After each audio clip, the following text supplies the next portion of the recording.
काही फायदा नाही त्याचा.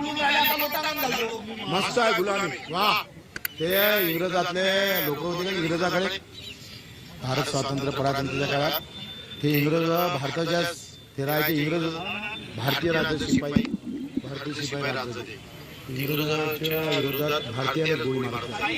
तसं तुमची व्यवस्था झाली. तुम्ही कायदा पुरा चुलीत टाकला. कायदा की तुम्ही बोलू नका राव. तुमच्या तोंडाचं शब्द सोबत मी जिल्ह्याचं वातावरण खराब करून राहिले. चॅनल लाईव्ह आहे. सर्व कार्यकर्ते आमच्या हिताची सामान्य जनता पाहून राहिली अन्याय आणि ते रस्त्यावर उतरल्याशिवाय लोक राहणार नाही. जुलुमाची लिमिट राहते नाही. कोण एखादा जुलूम करून राहिले याच्याजवळ परवानगी नाही काही नाही. ते आनंद म्हणते परवानगी तिकून. अरे आमच्याजवळ परवानगी आहे त्याचं तुम्हाला काही पडलं नाही. आमच्याजवळ परवानगी असताना या परवानगी त्यांची परवानगी घेऊन राहिली. वा काय